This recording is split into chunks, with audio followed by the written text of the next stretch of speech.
Welcome back to another episode of Rock Boys Football. Tom Allen leaving Penn State, taking over the Clemson defense heading into 2025. And there's a lot of discussion around why Tom Allen decided to leave Penn State, go join Clemson. I don't think that conversation really is relevant anymore. I think if you're a Penn State fan, you know what time it is.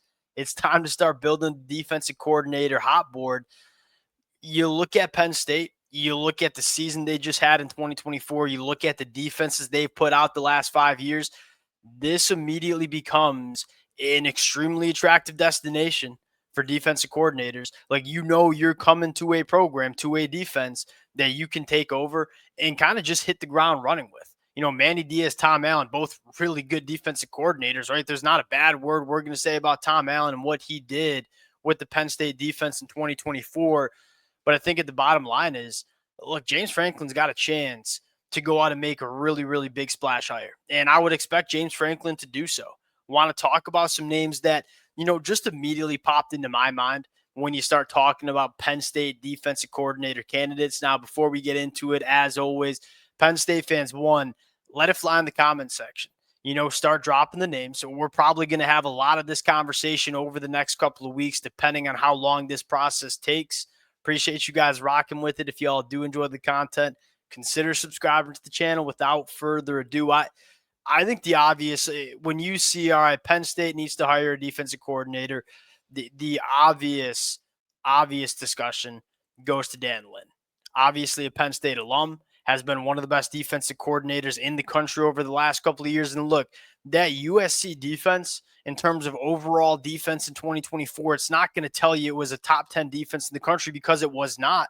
But I think what you focus on there is that was one of the worst defenses that we saw in the entire country in 2023, took significant strides in the right direction, really not having adequate personnel. I mean, you look at that USC front seven, and the USC fans will be the first to tell you, one, they love Dan Lynn, I think rightfully so. And number two, that front seven wasn't nearly good enough for USC in the 2024 season. They couldn't really rush the passer. They struggled to win on first and second downs. To me, Dan Lynn at UCLA and then his time at USC has shown that he can maximize defenses. And if you want to bring Dan Lynn over to maximize this Penn State defense, and if you do maximize the talent that Penn State has acquired on the defensive side of the football, you are looking at one of the best defenses in the country. This, to me, makes the most amount of sense. Now, another name that I think is really interesting here is Scott Simons from SMU. Now, you look at Scott Simons and say, all right, why is he the first or second name that kind of comes to my mind? One, he's a really young and doing a great job on the defensive side of the football at SMU, but most notably, you look at Penn State, you look at how they want to play defense and what's the recipe for Penn State to play that perennial dominant defense that we've seen the last couple of years. It's front seven, stopping the run, getting after the passer. You look at Scott Simons, what he's done at SMU. I mean, overall defense, very, very good, right? 4.6 yards per play. That's top 10 in the country. 3 yards per carry allowed. That's fourth in the country. 7.5% sack rate. That's top 30 in the country. I look at Scott Simons and say, why does he make the most sense at Penn State? One, I think he can be a dog recruiter for Penn State, but most notably, I mean, what he does in terms of stopping the run, in terms of rushing the passer, in terms of dominating a football game with your front seven, which is what Penn State will look to do. To me, this seems like a really good fit, and it's kind of how James Franklin wants his defenses to play. Like, this Penn State defense for the last couple of years, it's been predicated on forcing turnovers and creating negative plays. Scott Simons, elite at doing both of those. What can he do with a Penn State front seven that is undoubtedly more talented than what you have at SMU? That's kind of an exciting conversation. And lastly, this is a guy that is just getting better. He's just climbing the ranks as he goes. I feel like this one would make a lot of sense. I think he's going to be a future head coach. Another name, kind of a similar name to what they did with Tom Allen, Pat Fitzgerald, right? Pat Fitzgerald is, at least in my opinion, as a Big Ten fan who's been watching a lot of Big Ten football, he's one of the better defensive-minded coaches in the sport, right? And obviously, you have to figure out what happened at the end of his tenure at Northwestern. He's obviously there for a long time, did a very good job. What I love most about Pat Fitzgerald is, look, he's been around the block. He's not a coordinator hire that James Franklin would have to for lack of better terms, babysit. There are some young coordinators that if you go high, that's probably not the right way of saying it. Similar to how Tom Allen was, hey, I'm going to hire you to run this defense and I can just lock the door, throw away the key. I know that defensive side of the football is going to be taken care of because we got a former head coach running it. I think you get a similar feeling with Pat Fitzgerald. Now, the question is what's going on with him in the personal life, the stuff off the field that happened at Northwestern that I don't want to get into.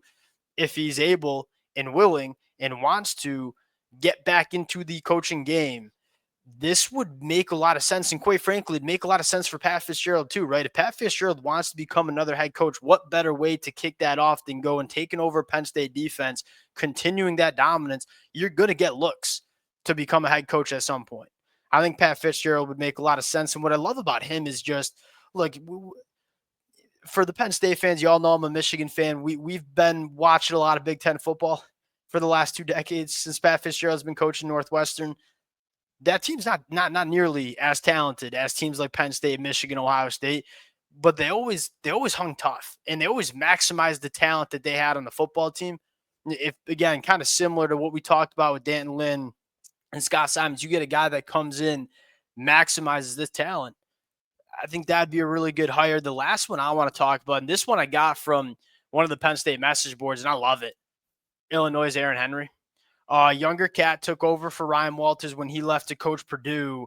There were some growing pains in 2023 that I don't think had to do with Aaron Henry. Look, when Ryan Walters left the Illinois defensive coordinator job to take over at Purdue, not only did Ryan Walters leave, they lost multiple guys to the NFL draft. And Illinois is not one of those teams that can afford to lose 5 NFL guys and kind of replace it and run it back in 2024, 2023. They just don't recruit to that level. But so 2023, there were some growing pains. Kind of got back to that Illinois defense in 2024. He's a really good recruiter. He's got ties to the state of Florida where Penn State wants to go to that state and grab some talent. And I think he's a guy that, again, has done a really, really good job in the player development aspect. Even before his time as a DC at Illinois, when he was coaching the defensive backs, they were putting multiple defensive backs to the NFL draft. I think the talent evaluation is really good with Aaron Henry. I think the player development's really good. And he's a guy that's getting better as a defensive coordinator as well. Now, the stark difference between a guy like Aaron Henry and a guy like Pat Fitzgerald is Aaron Henry's green. He's a little bit young. He's probably still, kind of developing as a defensive coordinator versus Pat Fitzgerald. You feel a lot more confident. Hey, you can go run that defense and I can be the CEO of the program. To me, that's personally where I would lean, especially in this modern era of college football, where when you're the head coach like Jame Franklin, it's a lot more than just X's and O's that go into running a program, especially the size and caliber of Penn State. I would prefer to see a defensive coordinator hire that has a long track record of being really, really good over a guy like Aaron Henry, that the track record ain't that big. That being said, that's not a knock on Aaron Henry. If Aaron Henry gets the job, I'd be pretty fired up. A couple other names that probably come to mind, Jim Leonhard. Not really sure why he doesn't want to be a defensive coordinator. He's obviously in the NFL right now, but I think that one would make a lot of sense. At the end of the day, Penn State won. I think they crushed their offensive coordinator hire with Coach K. Coach Koldenicki, I think, did a great job with this Penn State offense. It's only going to get better. And you look at that performance on offense against Notre Dame. I thought Coach K did a lot of good things in terms of scheming up some throws for Drew, and Drew just didn't play his best game, which is part of competition, part of football. I think you crushed the offensive coordinator hire. Can you go out and crush another defensive coordinator hire? Jame Franklin's done a really good job hiring his last couple of DCs. I feel pretty confident in this as well. And at the end of the day, playing good defense, spot the Jimmies and Joes. And Penn State has that. So this will be an attractive job. I'm interested to see where Jame Franklin decides to go and what kind of DC he's looking for. We'll continue to update the conversation. Those were the first 4 names that when I started looking at this Penn State defense, looking at good fits, those were the 4 that came to my mind. Would love to hear from y'all in the comment section. Appreciate you guys rocking with it. If y'all do enjoy the content, consider subscribing to the channel. We'll talk to y'all later.